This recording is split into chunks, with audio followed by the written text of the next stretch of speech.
बच्चों कक्षा 9 का प्रथम पाठ मांगलिकम आज आपके सामने हम पढ़ा रहे हैं। इस श्लोक को पढ़ करके आपको अर्थ और परीक्षा में जिस प्रकार से अभिव्यक्ति करनी है उसके बारे में हम बता रहे हैं। अब यह प्रस्तुत मांगलिकम का अर्थ ही होता है कल्याण के लिए जो कामना किया जाए। यह प्रस्तुत पाठ में हमारे देश के ऋषियों मुनियों द्वारा या सभी व्यक्तियों द्वारा ईश्वर के द्वारा कल्याणकारी या पूरा जीवन हो, प्रकृति हो और राष्ट्र हो, सब में मानवीय एकता हो, इसकी कामना की गई है या प्रार्थना की गई है। अब इस प्रार्थना के रूप में हम उस श्लोक को संस्कृत में पढ़ रहे हैं या मंत्र को आब्राह्मण ब्राह्मणो ब्रह्मचर्यस्ति जायतं राष्ट्रो जनस्य शूर संगस्तो व्याधि महारथो जायता द्रौग्धी धेनुवोढ़ा वाणंग आनासु सप्ति पुरांदियोसा जिस्मृथेष्ठा समयो युवस्य यजमानस्य वीरो जायताम निकामे निकामे न पर्जन्न वर्षतु फलवत्यो न औषधम पंचताम योगक्षेम न कल्पताम।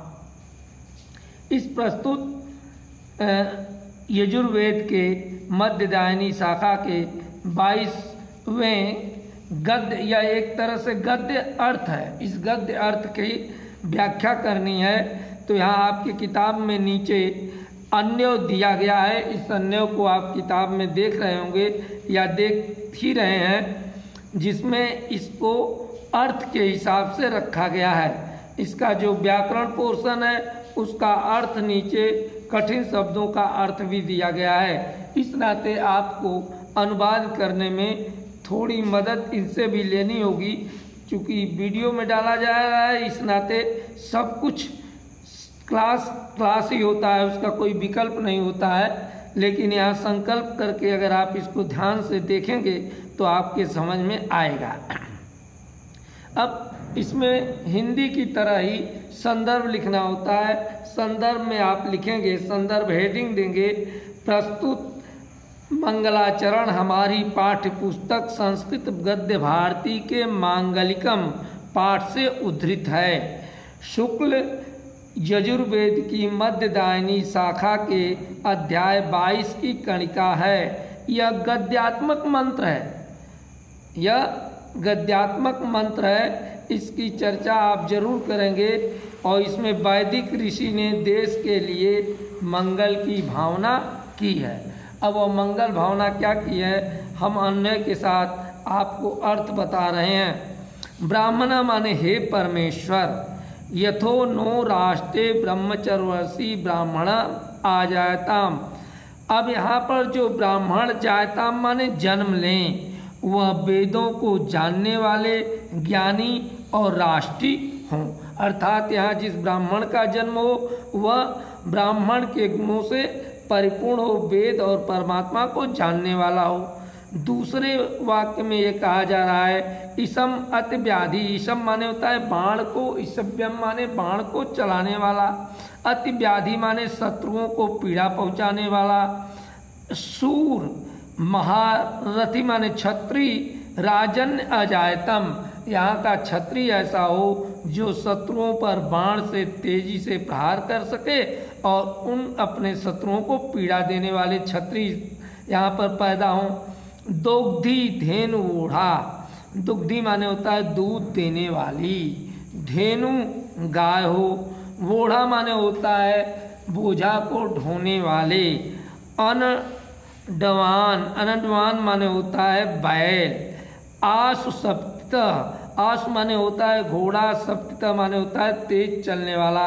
अर्थात यहाँ दूध देने वाली गायें हों, बोढ़ा माने बोझ को ढोने वाले बैल हों, तेज चाल से चलने वाले घोड़े हों, अश्व हों, पुरंद योषा, योषा माने होता है स्त्री, पुरंद माने सभी प्रकार के गुणों से संपन्न, भरण पोषण करने वाली, सभी प्रकार की गुणों से युक्त स्त्रियां हों।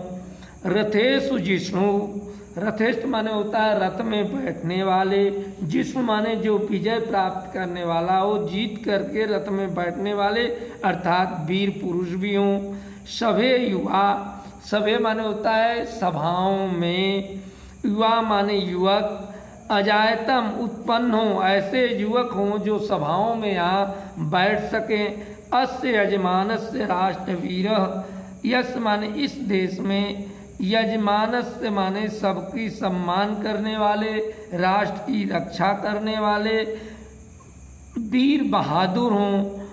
न माने होता है हमारे लिए, आपने अस्मद में पढ़ा होगा माम आवाम असमान न, तो यह न वहीं से लिया गया है। न माने होता है हमारे लिए, निकामे, निकामे माने समय समय पर, परजन्य माने होता है बादल, बरसत माने वर्षा करें, समय समय पर हमारे लिए बादल वर्षा करते रहें। ऐसी कल्याणकारी कामना इसलिए की जा रही है, तभी पृथ्वी हरी भरी हो सकती है, भोजन सबको मिल सकता है, पानी के ही कारण जीवन संभव है। औषधय फलत्व न पंचताम, औषधय माने औषधि के रूप में, फलत्व फल देने वाले, यहाँ पर औषधि के रूप में फल देने वाली उत्तम औषधियाँ हों, जो औषधियाँ हों उसका परिणाम मिले, उत्तम तरह की औषधि भी इस प्रकृति के द्वारा दिया जाए। योगे क्षेमे न कल्पताम, योगे क्षेमे माने होता है रक्षा करने, और न कल्पताम माने जो हमें नहीं प्राप्त हो वह मुझे प्राप्त हो, और जो न माने हमारे लिए प्राप्त है उसकी रक्षा हो सके। इस प्रकार से इस गद्य मंत्र का अन्य अर्थ, और यहाँ नीचे आपको अर्थ दिया गया है, कहीं आपको दिक्कत होती है तो यहाँ से देख लेंगे।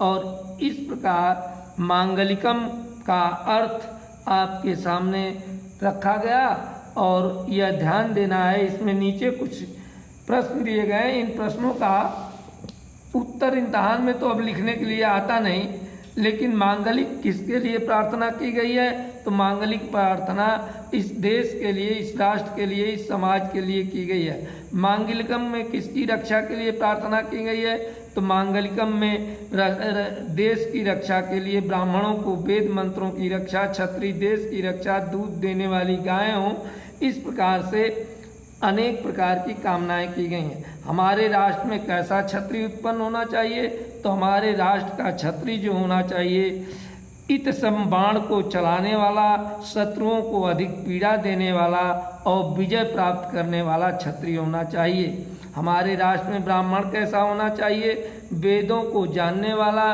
परमात्मा के बारे में ज्ञान रखने वाला होना चाहिए। यजमान कैसे होने चाहिए, तो यजमान सबका सम्मान करने वाला, बड़ों का सम्मान करने वाला और ज़रूरत के लिए परिश्रम मेहनत करने वाला होना चाहिए यजमान। प्रस्तुत मांगलिक पाठ किस ग्रंथ से उद्धृत है, तो यहाँ आप देख रहे होंगे लिखा है शुरू में पहली भी लाइन में, और नीचे भी लिखा है शुक्ल यजुर्वेद मध्यदायनी शाखा अध्याय 22 के कणिका 22 का है। ब्राह्मण शब्द का अर्थ क्या है, ब्राह्मण शब्द का यहाँ पर अर्थ है परमात्मा, परमेश्वर, वेदों तथा ईश्वरी ज्ञान रखने वाला।